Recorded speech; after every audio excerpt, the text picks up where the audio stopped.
Hello everyone, I am Dr. Kallol Saha, Assistant Professor, Department of Commerce, Barakpur Rashtraguru Shunnath College, West Bengal, India. And here I am today to deliver a short lecture on a topic which is included in a subject which is present in semester 4 BCom Honours as well as BCom General. And I must mention as well that this subject is also there in the master degree syllabus as well as in the MCom syllabus of many universities and the MBA syllabus as well of many universities.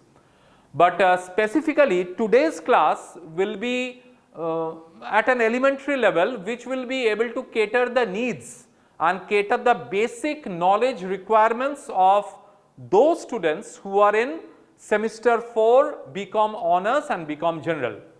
So, as I have already mentioned that I am Dr. Kallol Saha, and I would just like to begin with the topic of discussion, where I would like to first show you the contents of today's lecture. Basically, we will be starting from some easier things and moving over to some thick things. The easier things to say would be the concept of permanent account number. I am sure everyone here is quite accustomed with the term PAN. Whenever we go to the bank, to the post office, or for the purchase of a vehicle, or for the purchase of a flat, whatever it is, or for some banking work, we are always asked to produce our PAN card. So, we will be going through the concept of permanent account number. A bit less known is the concept of tax deduction and collection account number, which is basically termed as TAN. Then we will be coming over to the concept of filing of return, the due dates for filing of return, the concepts of three types of return basically, which are the belated return, the revised return and the defective return. So, by this time I am sure you must be having a perfect idea about the lecture contents of this roughly 55 minutes to 1 hour lecture. So, moving on to the next slide, as I already said, we will be discussing about the concept of permanent account number or PAN number or PAN card as we say.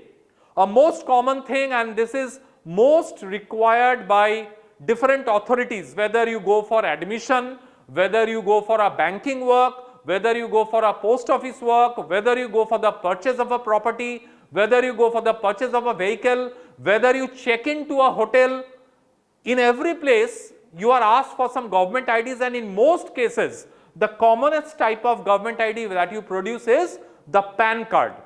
But today's discussion is not about the cultural or the social story of PAN card. We will be discussing the taxation part of the PAN card. Now, what is the PAN card?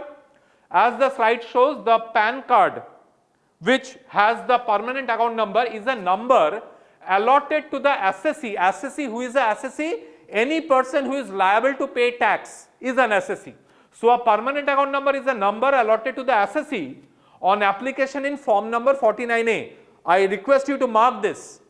There may be a short question, which is the form for application of PAN? In simple words, if you want to apply for a PAN card, in which form are you to apply? It is form number 49A. So, whenever you apply in form number 49A to the income tax authority, the income tax authority allots you a number which is known as the PAN, the permanent account number. It is like a 10-character alphanumeric identifier. I request everyone to throw some light on the terms 10 character and alphanumeric. That means a PAN card has how many characters? Clear, it has got 10 characters. And what is its nature? The nature is, it is alphanumeric in nature. That means the 10 characters of the PAN card consists of alphabets as well as numbers. That is the meaning of the term alphanumeric. It is issued in a laminated waterproof card format. I mean, if it gets wet in the rain or gets wet in your sweat, there is no problem. It is laminated and waterproof.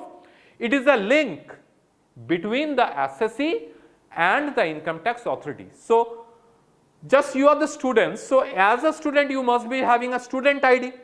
There may be 20 Rakesh Singh in Barakpur College.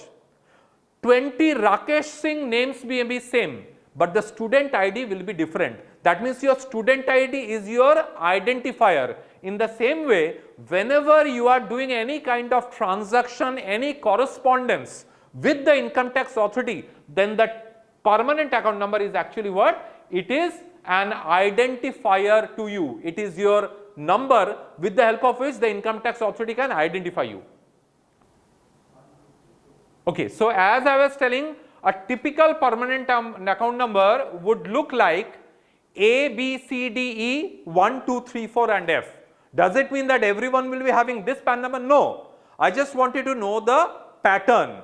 That means in every PAN card, there will be first 5 alphabets, then we will be having 4 numbers, and finally at the last we will be having a final alphabet.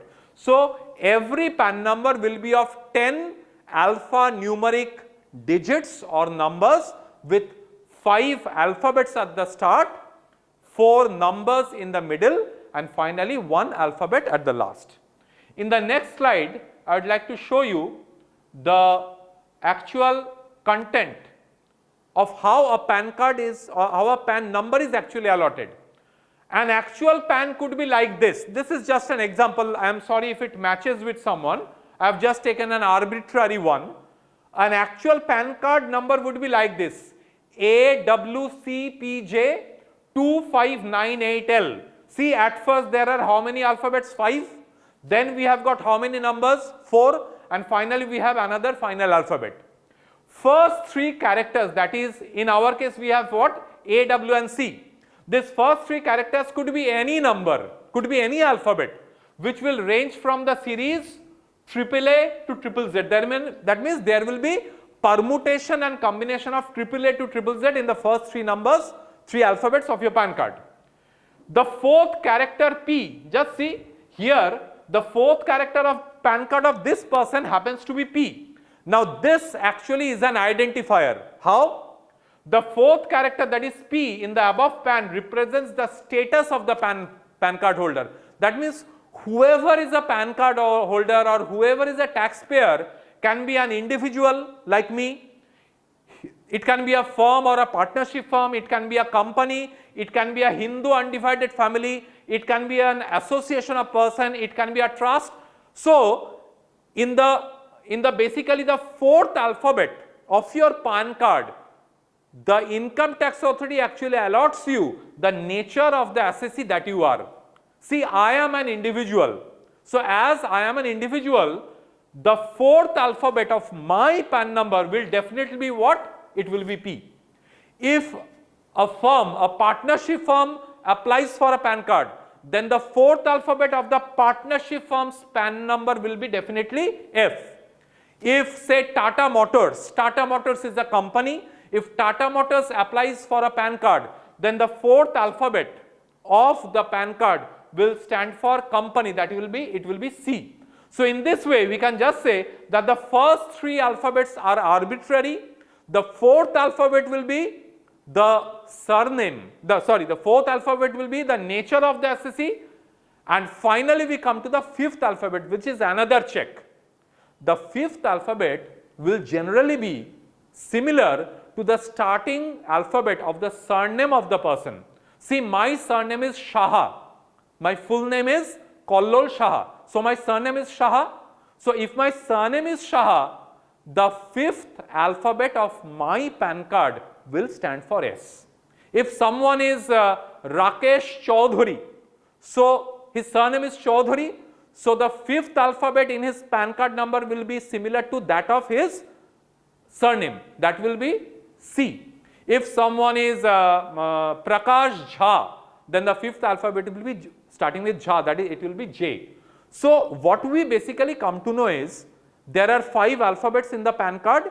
The first 3 alphabet will be arbitrary, the 4th alphabet will be the nature of the assessee, and the 5th alphabet will be similar to the surname of the assessee. After that, as I have said, we have got 4 numbers. These 4 numbers are again arbitrary, and the last one, that is another alphabet, that is also again arbitrary.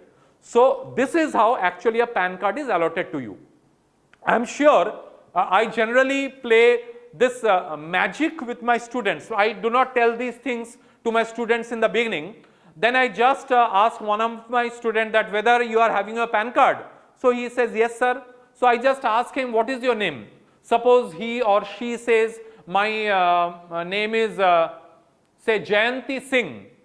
So I just give her a surprise that if your name is Jayanti Singh, then just go home and check that the fourth alphabet of your PAN number will be P and the fifth alphabet of your PAN card number will be S. And the next day she comes and says, wow sir, how could you make such a good magic? But I then discuss the things that the fifth alphabet will be always P because you are an individual. Had you been a company, then it would have been C. If you would have been a firm, then it would have been F, and your surname is Singh, so your fifth alphabet will definitely be S. So that's how I play pranks with my students. So I would come to the next slide, that is the cases in which the PAN number is to be written mandatorily. For example, you go to the, I'll first explain the meaning of this question. What is the meaning? Cases in which PAN is to be quoted. The simple meaning is, what are the cases in which the writing of your PAN number or giving a Xerox copy of PAN card is mandatory? The government has made it mandatory that if you want to do this thing, then your PAN card has to be submitted. So what are those? Number one, sale or purchase of a motor vehicle or vehicle other than two-wheeled vehicles. If you want to buy a motor vehicle, a motorcycle which has got two wheels, for that the dealer asks for a PAN card, but that is not mandatory. A PAN card asking or a PAN number mandatory is asking is mandatory when you are going to buy any vehicle which is more than a two-wheeled one. That means for a three-wheeled or a four-wheeled or a 10 or 20 or 26-wheeler, if you want to go to purchase, then the dealer will definitely ask for your PAN card or your PAN number. Number two, opening an account other than a time deposit referred to point number 12 and basic savings bank deposit account with a banking company or a cooperative bank. That means whenever you go to open an account in a bank, it may be a post office or a cooperative bank, then the authority, the manager or the person who is responsible for opening your account will definitely ask you to submit your PAN card or PAN number. That is the second case. So just for a recap, number one, at the time of purchase of any motor vehicle which has more than two wheels. Number two, at the time of opening an account. What is number three? Making an application for the issue of a credit or a debit card. If you want to apply for a credit card or apply for a debit card, then definitely you have to submit your PAN card or your PAN number. Number four, nowadays we do not have the physical trading of shares. We trade shares with the help of demat accounts, and demat accounts can be opened through the bank or many non-banking financial institutions. So whenever you want to open a demat account, then also you are required to submit a PAN number or your PAN card. Number five, payment in cash of any amount exceeding rupees 50,000 to a hotel or restaurant against bill at any one time. Try to understand. If you are paying a bill in a hotel or in a restaurant after having your food or after having your stay, after completion of your vacation, and the bill amount exceeds rupees 50,000, then the hotel authority or the restaurant authority can ask for your PAN number. It is a mandate, it is a must. For these cases, the quoting or the writing or the submission of PAN card is important. We'll go to number six, payment in cash of any amount exceeding rupees 50,000 in connection with travel to any foreign country or payment for purchase of any foreign currency at a time. Suppose you want to go for a trip to Malaysia or to the US, then you will be paying some money to the travel agent. If that amount of payment to the travel agent exceeds rupees 50,000, or before going to USA you need to buy dollars, if the purchase of dollars amount exceeds rupees 50,000, then definitely you have to submit your PAN card to that dealer or to that person who is arranging your foreign travel. Next, payment of an amount exceeding rupees 50,000 to a mutual fund for purchase of units. Apart from purchase of shares, we also buy mutual funds. So at the time of purchase of any mutual fund, if the amount of mutual fund purchase is exceeding rupees 50,000, then also you are required to submit your PAN card or PAN number. Next, payment of an amount exceeding rupees 50,000 to the Reserve Bank of India for acquiring bonds issued by it. I am sure that everyone who is studying commerce knows that the Reserve Bank of India issues gold bonds and many other type of special bonds. These are actually some investments. So if you want to buy some kind of bond from the Reserve Bank of India, in other words, you want to make some kind of investment, then they will also ask you to submit your PAN card or PAN number. And finally point number 10 is deposit with a banking company or a cooperative bank cash exceeding rupees 50,000 during any one day. That means in a particular single day, if you are depositing money which exceeds rupees 50,000, then the submission or the quoting of PAN card will be necessary. And finally, cash deposit of aggregating to more than rupees 2,50,000 during the period 9th November 2016 to 30th December 2016. Mark the dates. 9th November 2016 to 30th December 2016 was principally the time in which the demonetization drive was carried out by the central government, and during this time people had to deposit their old 500 and other denomination notes into the bank. So the government always wanted to keep a record that what notes and what denomination and what total amount people are depositing into the bank. So for that purpose they had linked that transaction with the permanent account number. So basically we can say, what is the objective of all this? The objective of all this is, whenever you are carrying out a high value transaction means any transaction may be exceeding rupees 50,000, or any purchase of assets, any purchase of mutual funds or shares, any foreign travels, any purchase of immovable properties, any kind of purchase of debentures, any investments, any deposit of money which is of higher amount, then for all these transactions, the income tax authority actually wants to keep a track that what is this person doing. This person is depositing such amount of money, purchasing such amount of shares. That means we must track his or her financial proceedings. So therefore in these cases, the quoting or the writing of PAN card number is absolutely mandatory. So with that, we will be coming to the next topic. Basically, we completed the one which is known as PAN, P-A-N. Just after that, we will be going to another one which is basically in short known as TAN, TAN. Now what is TAN? TAN stands for Tax Deduction and Collection Account Number. Now what is it? A very basic concept. Suppose I am working in a company, the name of the company is Company X. My salary every month is rupees 50,000. So what will be my annual salary? 50,000 into 12, 6 lakh. Fine. So my annual salary income is 6 lakh. Let us suppose that I have to pay a tax of 12,000 on this. My annual salary income is 6 lakh and I have to pay a tax of 12,000 annually. So I can pay the 12,000 tax after the end of the year, but no. The government here has made a special system. Who is my employer? X Limited is my employer. My manager, what he does, my manager doesn't give me 50,000 per month. Instead of 50,000 per month, he gives me only rupees 49,000 per month.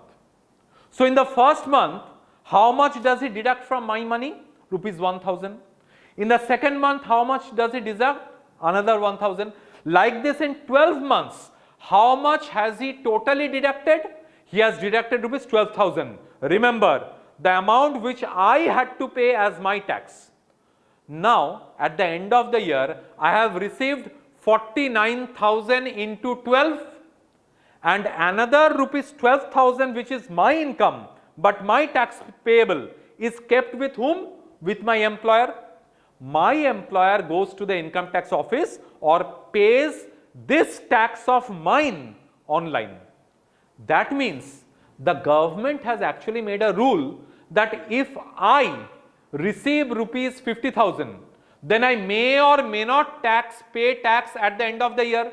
There may be a chance of less collection of tax. So government has said that the employer should do TDS. What is TDS? That the employer should deduct tax at source. That means whenever my employer is giving me 50,000, instead of giving me 50,000, he will keep some money with him, which is my portion of tax. And accumulating this for the whole year, he will pay that amount as tax to the government in my name. That means instead of myself paying my tax, my employer will pay my tax for me. Now, where lies the problem? Suppose I go to my employer and charge him, sir, I will pay my 12,000 at the end of the year on my own. What's the harm in it? You don't cut any tax from my salary. You give me 50,000 per month. My employer says to me. Now what happens? My employer says that, see, I have got something in my hand which is known as TAN. That means I have applied to the government and the government has given me this number which is known as tax deduction and collection account number. When I have this card and this number in my hand, that means the government has authorized me that I will not pay you 50,000 per month. Instead, I will pay you only 49,000 per month, and in 12 months I will accumulate 1,000, 1,000, 1,000, 12,000 with me, and at the end of the year I will pay 12,000 tax for you. So here comes the meaning of TAN. So what is TAN? TAN stands for Tax Deduction and Collection Account Number. It is issued by Income Tax Department of India to those individuals and firms who are required to deduct or pay tax on payments made by them. That means whenever I am making payment to someone and I want that he will not pay tax on that amount, I will deduct the tax on behalf of him and I will pay such amount to the income tax authority. Then I have to apply to the government for what number? I have to apply to the government for a TAN number, and once I have my TAN number, then I have the authority to deduct the tax from that person, and that person will not be able to say anything to me. That means I have the legal permission to deduct tax from his account. Now what happens whenever we have fixed deposits in the bank? Suppose I have a fixed deposit of rupees 5 lakh. The total interest for 1 year is 50,000. In my account I notice that 50,000 is not credited. Instead of crediting 50,000, the bank has credited only 45,000. What I will do? I will run to the manager and ask him, sir, I had a fixed deposit of 5 lakh. My annual interest was supposed to be 50,000. But I find that at the end of the year, you have credited only 45,000. Mera baki 5,000 kahan gaya? Where is my remaining 5,000? Then the bank manager will say, see, you have earned the income of 50,000. On this 50,000, you had to pay tax of 5,000. So you need not pay tax. We have got our TAN number. So we have deducted 5,000 tax from you and we will deposit it to the income tax authority at the end of the year. So that is how TDS takes place everywhere. And for doing TDS, for bringing TDS into effect, whoever deducts money from your income is definitely going to have what? He is going to have the TAN number. So previously we studied about a very common concept, that was PAN, permanent account number, and now we have studied about the concept of tax deduction and collection account number. Now just like PAN, a TAN also has a format. You remember the format of PAN? In the format of PAN, first you had how many alphabets? First you have 5 alphabets, then you have how much? 4 numbers, and at last you have another final alphabet. In case of a TAN number, what happens? TAN is a 10-digit, again, alphanumeric number, just like a PAN. The first 3 letters of TAN represents a city. This is very important. Whenever you are applying for a tax deduction and collection account number, it will be 10-digit alphanumeric, fine. But in the 10 digits, what you will be having at the beginning? You will be having the first 3 digits, that will be the name of the city. The fourth letter is the initial of the taxpayer. I'll make you understand. And the next 5 numbers and the last letter make the TAN unique. That means the last part can be anything, but the nature will be same. I'll show you with the help of example. The TAN of a typical Delhi based company whose name is Raj Traders will look as, now remember, the company is based in which city? It is based in Delhi. So the first 3 alphabets of the TAN number will be DEL. What is the name of the company? The name of the company is Raj Traders. So the unique letter is what? R. The fourth alphabet will be R. And after that, 5, 4, 8, 9, 7, F could be fixed arbitrarily by any kind of permutation or combination. So that is how the format of a TAN or a tax deduction and collection account number looks like. So I have basically up to now done the concepts of PAN and the concepts of TAN. PAN is basically a number which everyone can have. It is a 10-digit alphanumeric number, and TAN is basically a number known as the tax deduction and collection account number, which any person who is making payment to someone and wants to deduct tax from him can apply for a number known as the TAN number. So that basically brings me to the completion of the first part, the concepts of PAN and TAN. After this, we will be going to another concept which is known as the filing of return. So now we come to the concept of filing of return. This term is very common. Often we are asked, have you filed your return for this year? Now what does the term filing of return means? It means whenever a previous year is completed, then you have to go to the website of the income tax authority. In the website of the income tax authority, you have to log in with your credentials, which include your PAN number and some other passwords. After logging into the income tax website, you can get into your area. You have to put in the details of your income earned. Whatever income you have earned throughout the year, you have to put in the details. After putting the details of the income, the tax is automatically calculated. After the tax is calculated, just beside the tax calculation, there will be a button which says pay e-tax. You can click on pay e-tax and you can pay your amount of tax, say rupees 5,000 or 10,000 or 20,000, whatever it is, online with the help of net banking, debit cards, etc. So this total system, I remind you, this total system of informing or communicating the income tax authority about your income, your tax, your payment of tax, etc. is known as filing of return. Technically, the taxpayer has to communicate the details of his taxable income or loss to the income tax department. Whether you have income or you have a loss, you have to give the details to the income tax department. These details are communicated to the income tax department in the form of return of income. So the communication of these details about your income, about your tax payable, about your tax paid, the communication of this detail is known as filing of return. To be precise, it refers to the process of informing the details of taxable income, tax payable or refundable and paying such tax by an assessee. Presently, this takes place in an online mode by logging into the income tax website which is given here. So previously I used to see my father.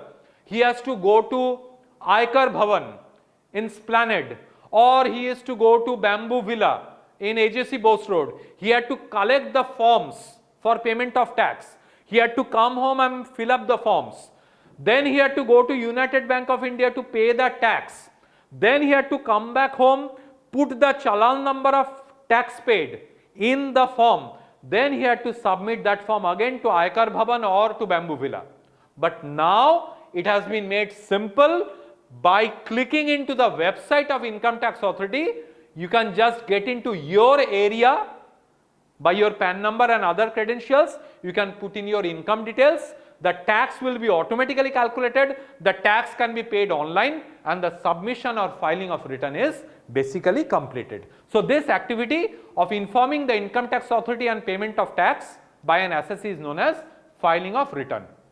Now, whenever we study about filing of return, the concept of due dates of filing return comes into effect. Now, what are the due dates? We all know that in income tax, a year is from April to March. So, if a year is from April to March, you will earn in that year, April to March, say April 21 to March 22. These 12 months you have earned income. Before earning income, you cannot file your income, because if the year doesn't end, then how will you be able to know your total income of the year? So, April 21 to March 22. More specifically, 1st April 2021 to 31st March 2022. This is your 12 months. This 12 months is your previous year. After the end of this 12 months, you know what is your taxable income for the year. After that, you have to file the return of income. But can you file the return of income through an indefinite time? Jitna din marzi ho, jitna din baad khushi ho, can you actually submit? No. There is a time barrier by which you have to do this form filling in online mode and submission of tax. So, what is the date? For Hindu undivided family, body of individuals, association of person, if your year has ended on 31st March 2022, then your return submit has to be completed by 31st July of 2022.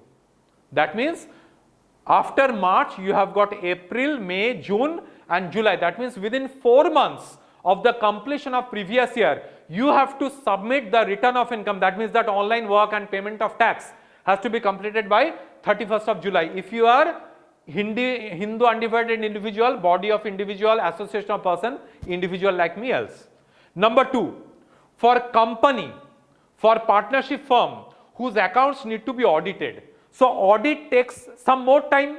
So, if your accounts are to be audited, then you will be given some more time as the last date to submit your return of income. So, what is that extra period? The first case it was 31st July, now there is an extension. For company and partnership firm whose accounts have to be audited, their period is 30th September of the assessment year. And finally, number 3, there are some companies who are engaged in foreign currency trade. So, if you are engaged in foreign currency trade, then some conversion of foreign currency into Indian currency, some transfer pricing work has to be done. So, for those kinds of company, the due date of filing return is further extended. For them, the due date is 30th November of the relevant assessment year. So, just keep in mind, for normal cases like the submission of return by individuals for HUF, BOI and AOP, where audit is not required, the due date of submission of return is 31st July. If audit is required, then the due date of submission is 30th September. And if that particular business is into some foreign transactions, then for them the last date of filing of return is the 30th of November. So, these are the due dates of filing return. Next we come to a topic which is known as belated return. Now, just you need not study actually, just think about the name. The name is belated return. The word belated comes from late. So, just in the previous slide I showed that for different types of SSC there are 3 dates. So, simple, if you are submitting your return after this date, that means your return is not a timely one, you are submitting it after the date. So, if you are submitting it after the date, then your return becomes a belated return. Just read the explanation. A return which is submitted after the due dates mentioned under section 139 subsection 1 is known as a belated return under section 139 subsection 4. So, from the name itself you can understand, a return which is not submitted within the prescribed date, but it is submitted after the date, that is a belated return.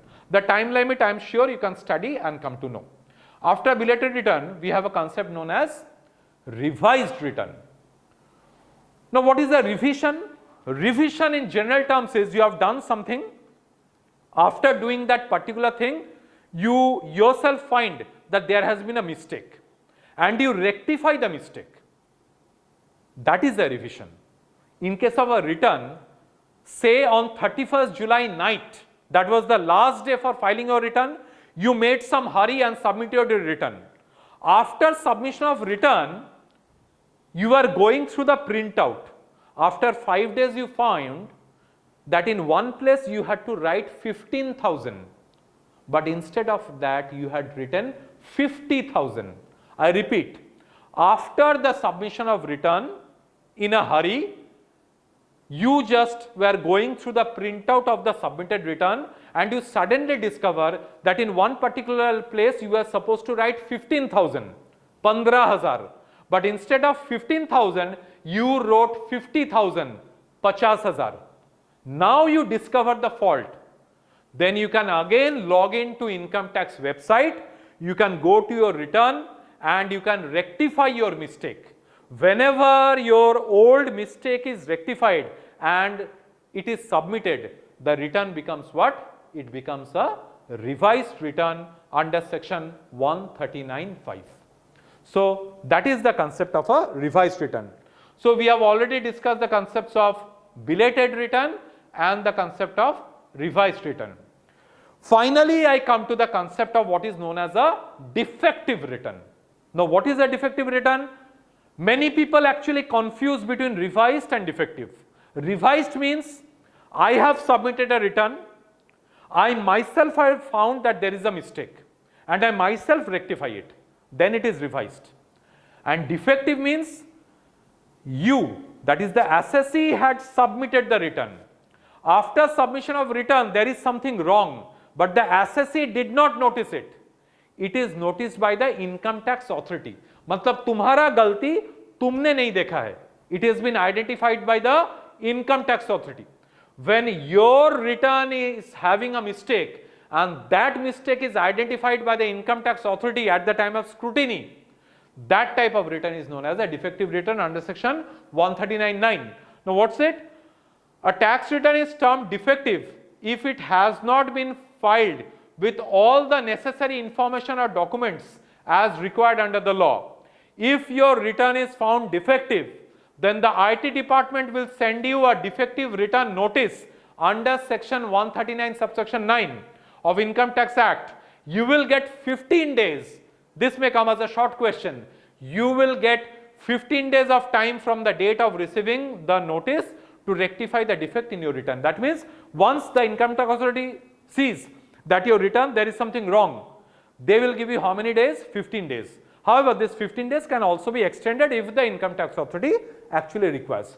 So a return has been submitted, the fault has been found by the income tax authority, then you have to resubmit the return, that is known as a defective return. Now what are the causes which make a return defective? The causes are many, but basically we can go through this. If you fail to file your return in the correct format, suppose you are supposed to fill up ITR 1, income tax return 1, but you had mistakenly filled up ITR 2, then your return is defective.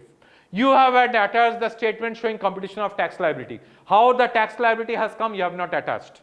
If you miss to submit proof of payment of tax, you have paid some TDS or paid some advance tax, but what advance tax or what TDS you have paid, you forget to submit that type of information. In case of your business had undergone audit under section 44AB, before you had filed the return and you missed to submit a copy, suppose you had to get some kind of audit under section 44AB. So whenever you have some audit in 44AB, you have to submit the audit report along with the return. You forget to attach the audit report, then your return is defective. If you are required to maintain regular books of accounts like IT laws, but you missed to submit any of the documents like manufacturing, trading or PL, whenever there is a business, the business is filing the return, then it has to submit the details of the PL and the manufacturing account and all, and you fail to submit those things, then your return will be known as a defective one. There are several other reasons, but basically what you have to remember is whenever you are submitting a return, but you are submitting it in the wrong format or you are filling up the wrong form, or you are not submitting any document that was supposed to be submitted, then your return will be termed as a defective return. It will be termed as a defective return by whom? By the income tax authority, and the income tax authority will send you a notice and will ask you to rectify the defect within a period of 15 days. So that's how we come to know about a defective return. So just as a recap, I would like to mention that we have known the concepts of permanent account number, the concepts of tax deduction and collection account number known as TAN. We have known the concept of filing of return, what actually is the meaning of filing of return. We know what are the due dates of filing return. We know what is a belated return. We know what is a revised return, and finally we know what is a defective return. So that's all for today from my part. I always advise the students that this is a PowerPoint presentation, and you definitely need to go through good income tax books like Taxman and all for enhancing all knowledge. And very important disclaimer is the income tax rules, they go on changing year after year. So this lecture will not be valid for a very long time. As soon as the government brings a lot of change in the tax procedure, this class will no more be valid. So I always request you to go through good textbooks like the Taxman in order to update yourself with the latest changes in the income tax rules and regulations. So that's all from my part, and if you have any kind of queries, please feel free to contact me at my mail ID, which is kallolshah14@gmail.com. Thank you so much.